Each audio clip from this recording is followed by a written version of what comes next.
In the Russia-Ukraine war, the developments in the sea area are as important as the conflicts in the air and land area because both countries that are at war have coasts on the seas. Therefore, the naval power of the armies is of great importance in the war. The Russian Navy, which did not want to lose its dominance on the seas, had to withdraw some of its ships in the Black Sea since the beginning of the war and lost many important ships. The Ukrainian army is doing an excellent job of defending the port cities and targeting the occupiers of Russian-occupied port cities such as Sevastopol. The fighting on the front lines of the Russian-Ukrainian war is undoubtedly affecting developments inside the country, so much so that important personalities such as oligarchs, politicians, and military officials living on Russian soil and having an impact on the war are being murdered in Russia or committing suicide under suspicious circumstances. In addition, the Russian army's targeting of Ukrainian residential areas and civilians as well as fires of unknown origin in Russia are indicators that the war has spread within countries. What about the seas? A Russian ship caught fire off the coast of South Korea the other day. This development shows that the war has spread to the seas as much as it has spread to Russian territory. With this, it has brought the tension between Russia and South Korea, which started in the past months. Back to the agenda, let's evaluate the burning ship and the developments between Russia and South Korea together. According to reports based on the Consulate General of Busan, a Russian fishing vessel sailing off the coast of Ulsan, South Korea, burst into flames for an undetermined reason. All 25 crew members on board were affected by the fire. 4 sailors died as a result of the fire. The fire occurred on a Russian ship off the coast of Ulsan, about 300 kilometers southeast of the South Korean capital, Seoul, at 12:43 p.m. local time. A Russian ship was seen engulfed in flames of Ulsan. The ship was on its way to deliver 100 tons of fish and seafood to Russia,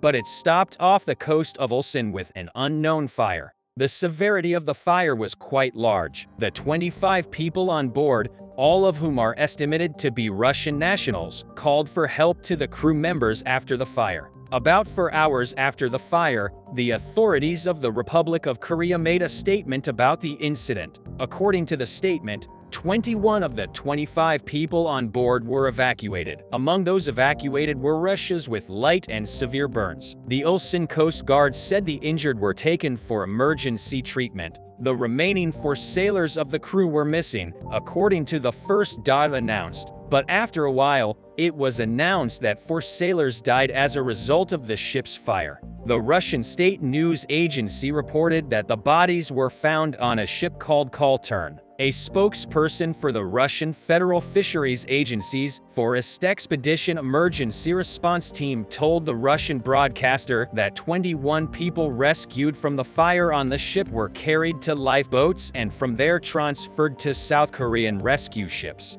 According to the spokesperson, the ship's captain was the first of the 4 people declared dead. A spokesperson for the Russian Federal Fisheries Agency's Forest Expedition Emergency Response Team reported that the ship's captain gave the order to put the evacuated crew on lifeboats. Many comments were made about the statements made after the Russian ship caught fire off the coast of Ulsan. The most commented statement came from a spokesperson of the Russian state news agency. According to the statement, the ship that burned off Ulsan was on its way to the Sea of Okhotsk after being repaired in Busan. The accuracy of the statement was debated because it did not seem possible for the ship to be repaired and set sail immediately after a fire in which 4 members of the ship's crew died and more than 1 person was injured. Another statement that will lead to the discussion of the statement came from South Korea. A South Korean news agency announced that the fishing vessel was towed to the port of Ulsan and the fire was extinguished by a team of firefighters.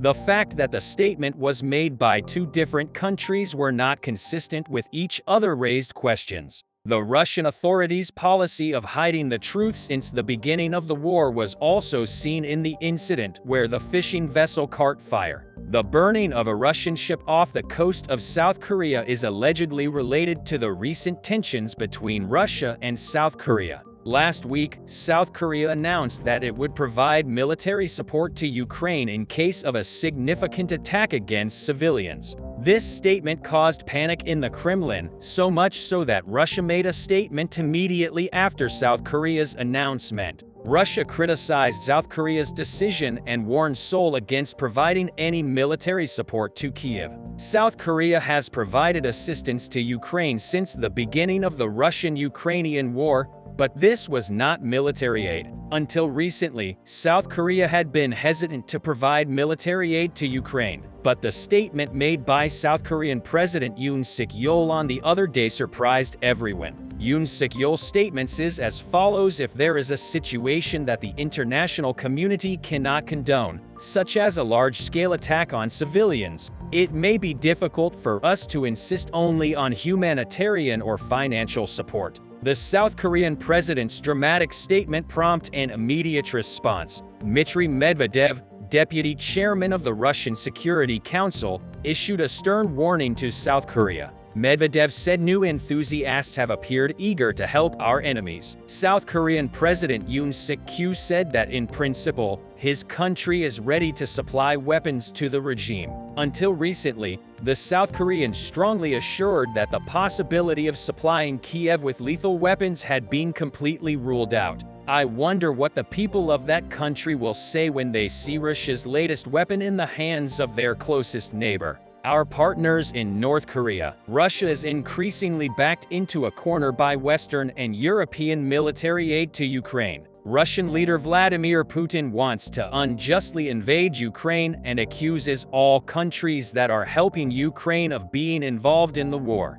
Following South Korea's statements, Medvedev's statement also contains a hidden threat. Medvedev concluded his statement as follows: the beginning of arms supplies will mean indirect involvement in this conflict at a certain stage. In addition to Western and European countries, the Ukrainian army could also receive military assistance from the Asian country of South Korea, since this would put the Russian occupiers in a difficult situation. The occupiers warned South Korea before South Korea provided assistance. The war on the front is heating up. Diplomatic relations. Russian leader Vladimir Putin and his military are likely to continue losing both on the front and in diplomacy.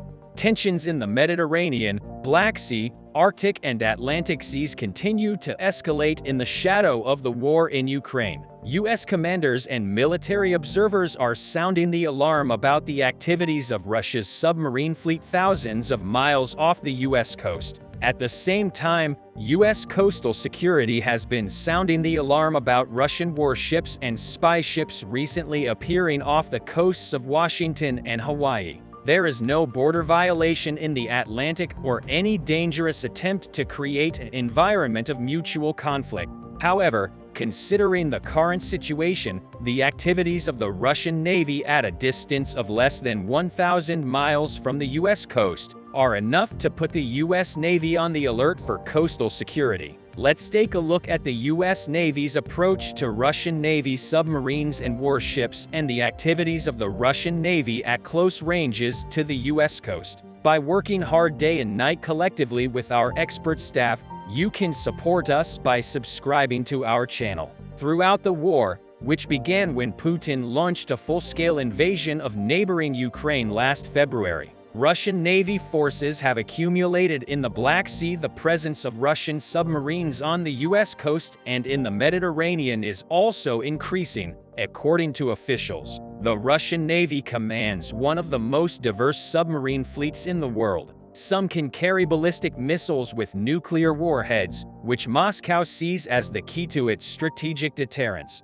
For this reason, this increase observed in the USA and the Mediterranean coasts is of serious importance. Since the collapse of the Soviet Union in 1991, Russia has been working to develop its submarine fleet, especially in the last few years. Moscow has produced a fleet of submarines capable of hitting the most critical targets in the US and continental Europe. In this regard, Putin stated that his country will build more nuclear-powered submarines that will ensure Russia's security for decades to come. there are indications that nuclear-powered submarines are being deployed off the coast of the United States and elsewhere in the Mediterranean and around Europe. According to Michael Peterson, director of the Russian Institute for Maritime Studies, which studies the Russian military, these Russian deployments that Peterson mentioned are reminiscent of the Soviet-style submarines in the Cold War. On the other hand, the U.S. Northern Command and head of NORAD's U.S. Air Force General Glenn Van Herk warned of the increasing presence of nuclear-powered Severodvinsk-class submarines on U.S. coasts. Van Herk described Russia as the primary threat to the country at the moment. According to Van Herk, the Russians first moved the Severodvinsk submarines to the Pacific. Another sub is currently in the Mediterranean and another one is heading towards the Atlantic. This could be a persistent, imminent threat that could carry significant numbers of ground attack cruise missiles that could threaten the U.S. in 2021. Van Herk described Russian submarines as equivalent to domestic submarines in terms of silence. For this reason, the head of NORAD argues that the situation should be prevented as soon as possible so that the Russians do not operate quietly in the seas. US Navy Vice Admiral Andrew Woody Lewis told the U.S. Naval Institute and Center for Strategic and International Studies think tank that the growing presence of Russian submarine activity in the Atlantic Ocean means that his service no longer considers the East Coast. We've seen a growing number of Russian submarines deployed in the Atlantic, and they are more capable, deployed longer, and equipped with more deadly weapon systems than ever before. The U.S. Navy is also strong enough not to be underestimated. In addition, the U.S. Navy is currently undergoing a modernization move. The U.S. fleet has a total of 64 submarines, including 50 nuclear-powered attack submarines. Their job is to support ground operations and carrier groups and conduct surveillance, according to the nonprofit Nuclear Threat Initiative. In addition, the United States began construction in June 2022. The new Submarine, the largest and most advanced Columbia-class nuclear-powered ballistic missile submarine. 3 of the country's most powerful attack submarines were reportedly deployed by the U.S. Navy in July 2021. The U.S. Navy has deployed the most secret U.S. submarine, the Ohio-class, in the Arabian Sea. Russia, on the other hand, did not hesitate to make a move against all this. The Admiral Gorshkov frigate, armed with Zircon hypersonic missiles, advanced towards Washington. The Russian frigate, Admiral Gorshkov, essentially the first warship converted to use Zircon hypersonic cruise missiles, has been spotted moving towards the east coast of the United States. Judging by the data from open sources, it's now claimed that the Russian warship has already crossed half the Atlantic Ocean, and this has seriously worried Washington since the launch range of Zircon missiles can reach 2,000 kilometers. The Admiral Gorshkov guided missile frigate was under close surveillance by NATO naval forces during its maiden voyage. This surveillance actually occurred after the Royal Navy intercepted Gorshkov and his Navy force earlier this month as they crossed the English Channel. More recently, the Russian ship was being tracked in the Atlantic by the Portuguese Navy and was expected to surround Africa. But radar surveillance sites suggest Admiral Gorshkov made an unexpected maneuver. A compelling report on the subject suggests that the Russian frigate has left the escort tanker in the Bay of Biscay and headed west. There has been no official statement from the Russian Ministry of Defense on this matter, but if the information provided by British journalists is correct, in the coming days, the Russian frigate may approach Washington within striking distance of hypersonic weapons. The U.S. Coast Guard reported that it was tracking a suspected Russian spy ship in international waters off the coast of Hawaii as tensions between Washington and Moscow continue due to Russia's war in Ukraine. The Coast Guard noted that the situation is not unusual, but is being closely monitored. In the statement shared by the U.S. Coast Guard, it was frequently observed that while foreign military vessels could freely pass through the exclusive economic zone of the USA, foreign-flagged military vessels were operating and navigating within the intervention area of the Coast Guard Zone 14, according to international customary laws. This was not the first time suspected Russian spy ships have been spotted off the coast of the United States. In 2019, a Russian spy ship was spotted off the southeast coast of the US by 2 US officials, and this Russian ship was observed operating on an unsafe route. The actions of this Russian surveillance and spy ship, Viktor Lenov, sailing off the coast of South Carolina and Florida, were determined to be unsafe as it did not use flashing lights in low visibility weather and did not respond to attempts by merchant ships to communicate to avoid it. Following the detection of this Russian ship, the USCG said in a statement that it continues to coordinate with DoD partners,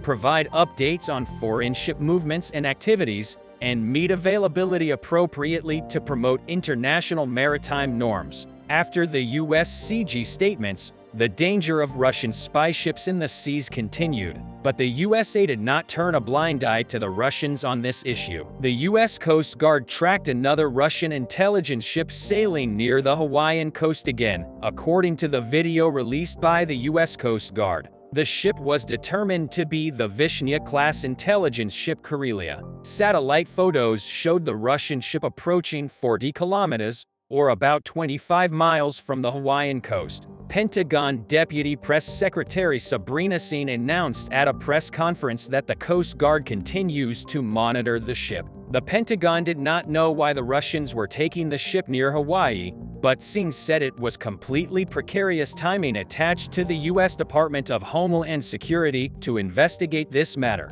The unit is working with the Department of Defense to monitor ship movements and, if necessary, provide additional U.S. presence in an area where a foreign military vessel may be navigating. On the other hand, Russian intelligence ships had sailed near Hawaii before, while the Coast Guard followed Karelia in May 2021. At that time, the ship was sailing in international waters and was not dangerous for navigation. However, with the increase in tension and danger in the seas in recent days, the situations have started to change considerably. Only the USA and its allies are expected to make a daunting move against Russia's steps that may pose an element of danger. Experts on this issue stated that the USA and its allies should do more activities in the high north to deter China and Russia, in agreement between senior naval officers from the three countries and a National Security Council official. He acknowledged that the physical presence of allied navies and coast guards is becoming increasingly important as Russia strengthens its military presence and China expands its intentions beyond trade in high northern waters.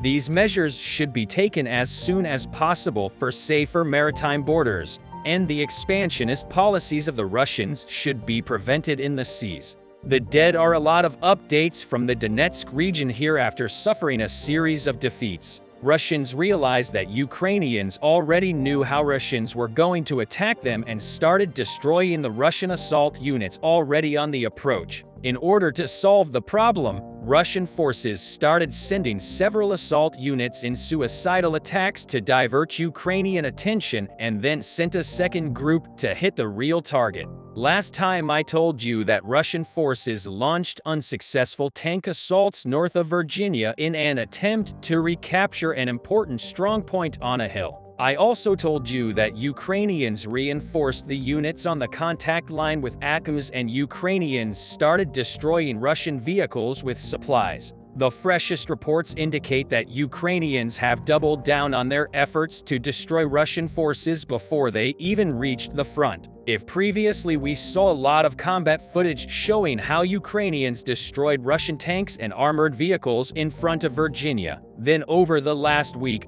Ukrainians have successfully increased the range of effective fire and started targeting Russian armor in Pisky, which is around 4 kilometers away from the closest Ukrainian positions. Several days ago, Ukrainians filmed their preventative operation and showed how they successfully prevented a Russian assault near Virginia by destroying one armored fighting vehicle and forcing the other one to turn around and flee. A long series of defeats around Virginia seemed to have forced Russians to stop pushing in this direction, especially as they started having extreme problems with supplies due to the constant ATM fire. Instead, Russians diverted their attention to Nevelsk. Attacking Nevelsk is not easy either. Russians have to cross vast fields under artillery, mortar, and ATM fire. In previous isolated attacks, their tanks did not even reach the target. However, the supply lines of this group are quite safe, which is why the decision was made to increase the intensity of attacks in this direction.